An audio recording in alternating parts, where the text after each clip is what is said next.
Gets the 8-pin. Boys, you're right, Randy. He's getting a very smooth roll down the lane. You have to be kind of soft with the fingers. I learned that in the 9th and 10th frames in the match that I lost. It was a little late in the 3rd game. But you can't be too abrupt with the way you lift the ball in this pattern because it will overhook so quickly. Real soft hand at the bottom, and it controls the change of direction down the lane. That ball was left of target.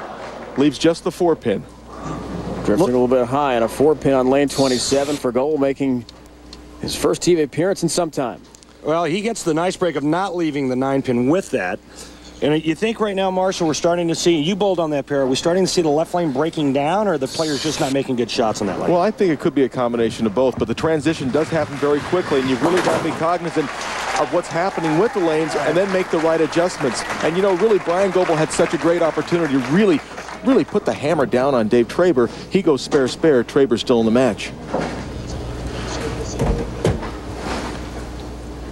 On 6 and 7, back-to-back spares there for Goble now. Traber, who really had opened the door wide after his open frame, giving new life, and he takes advantage.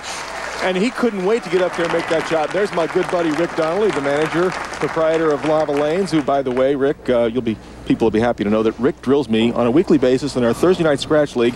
He is out averaging me significantly. So, really? Yeah, I'm back to the real world. I got to try and get Rick this week. Well, I'll tell you what, I don't think we have a better stop on the PBA tour.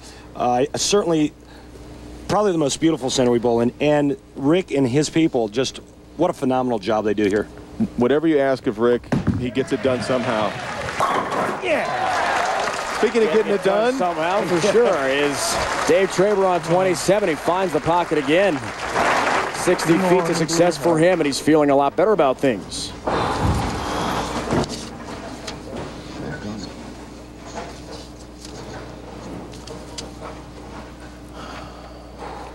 Right now, 5-pin lead for Goble. He's working on a spare going in the 8th frame. Trying to come all the way back from the despair of wanting to leave the tour. Flirting with danger along. My gosh, you know, I'm just surprised that ball didn't hook high. Right, exactly.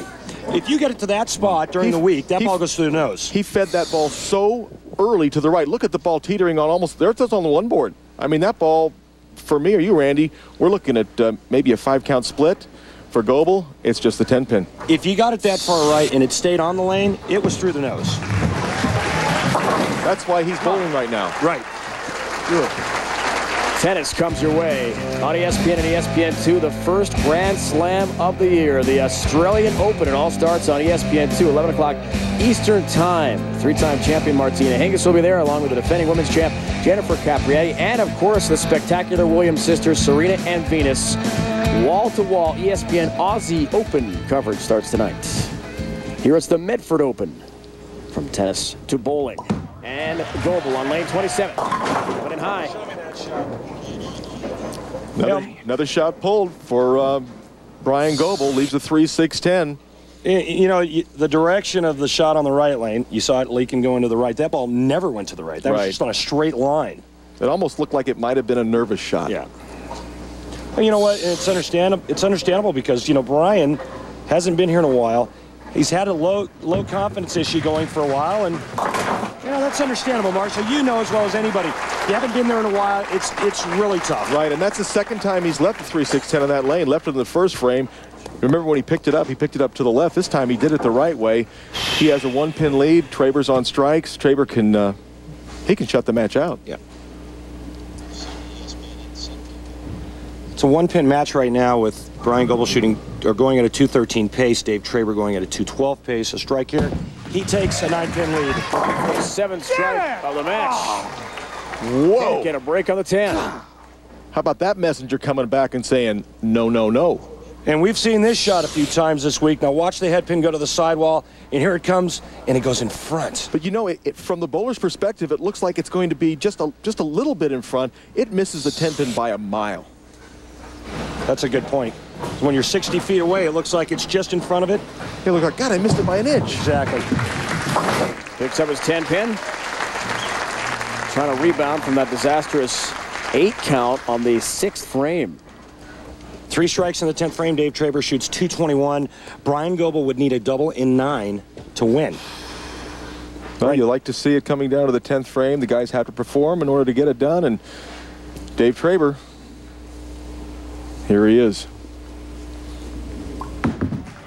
Really lofted that one out. And leaves the 2-pin. You know, sometimes Traber gets anxious. It doesn't take enough time before he throws the ball. It looked like he might have done that there. He looked like he got a little quick, and he definitely was pretty firm with that shot. The ball never grabbed the lane. But he's never been accused of throwing the ball too slow. No. Not an issue with Dave Traber. Pick up his 2-pin on lane 27. Does that for a mark. Really could have put the pressure on Goble. That changes dramatically. Yeah, and count's so important right now. Traber needs to strike. Make it 210. Make Goble fill 18. It's, you know, sometimes the toughest thing to do in the 10th frame is get the spare. Sometimes if you're forced to strike, it makes you make a better shot. So right. We'll see. That's a good one. Messenger again, a second scout, narrowly missing the 10-pin. They bowled a pretty good game. He 4 9s in the 6. A couple of messengers down the stretch. Yeah, really the only errant shot toward the end was the 2-pin that he left in the 10th frame. Yeah. 17 pins, any kind of mark, spare on the first, spare in the first, and 7 on his fill shot would be enough. Traber finishing with a 209. Best kind of mark is a strike. 5 straight spares here for Goble. Can't get help with a 10 as well. Okay, he's got to make the spare. Hey, he's still in good shape. He makes his spare and fills 8, and he's going to go on. But boy, lots of nerves, lots of different scenarios. Could not thank his wife Kelly enough, his daughter Lauren, for the amazing support. Trying to keep him on the tour, and he picks up the big 10-pin spare. Now needs 8 pins to advance. And guys playing this far right, we've seen bowling balls go in the channel all week long. Yeah. You also have to factor that in. He's just got to just forget about everything and just think, make a good shot. I've got the good ball reaction. Wheel it out there. Trust my game. I can do this. And he should. And he did. He does indeed. What a moment for Bryan Goebel. A strike. And he advances off to the finals over Dave Traber. What a great shot, Marshall Holman. I'll tell you, it came down to Bryan Goebel needing to make a great shot and a fill ball to win and to advance, and he stepped up and absolutely did it. Just fantastic. The legendary Marshall Holman. Thanks so much for